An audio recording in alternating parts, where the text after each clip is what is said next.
Happy Teachers Day to all my faculty. I'll be presenting a case of a 43-year-old lady who presented to us with anterior neck swelling for 18 months. There was no history suggestive of hypo or hyperthyroidism.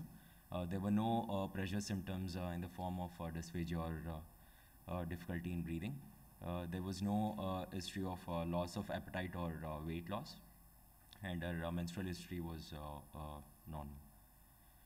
So initially she consulted in 2016, she consulted a general practitioner near her place, and she was started on antithyroid drugs in the form of carbimazole, in which the patient was not compliant for the same.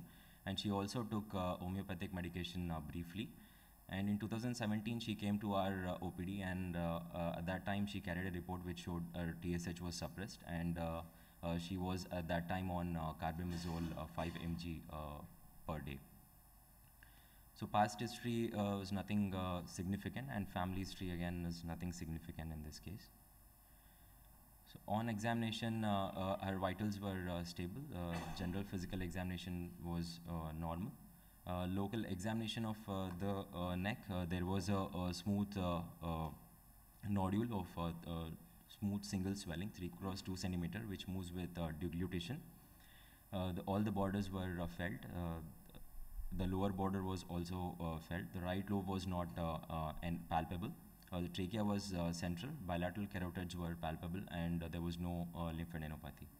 And systemic examination was unremarkable. Biochemical investigation, routine blood investigations were normal. The TSH was suppressed. T3, T4 was T4 was normal, and T3 was high. High resolution ultrasound of the neck was done, which showed 3 × 2 centimeter large lobulated nodule with peripheral and central macrocalcification, and a few areas of microcalcification in the left lobe. Right lobe showed 6.8 × 6 mm isoechoic well-defined nodule.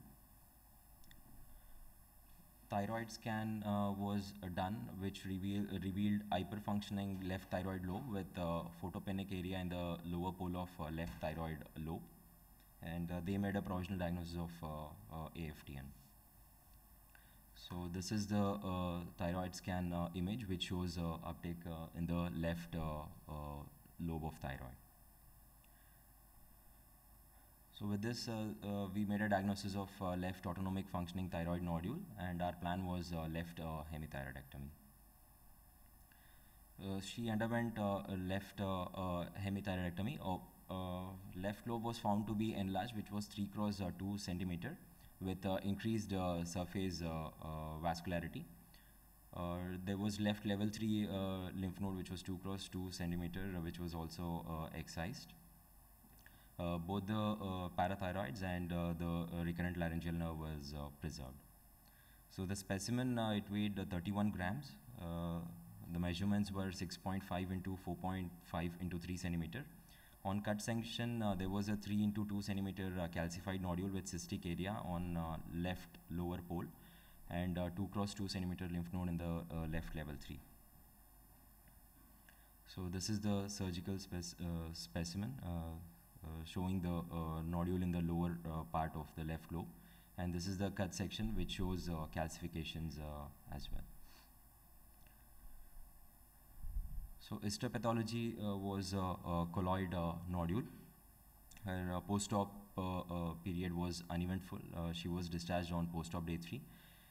She is on follow-up. She is euthyroid without any thyroxine supplements.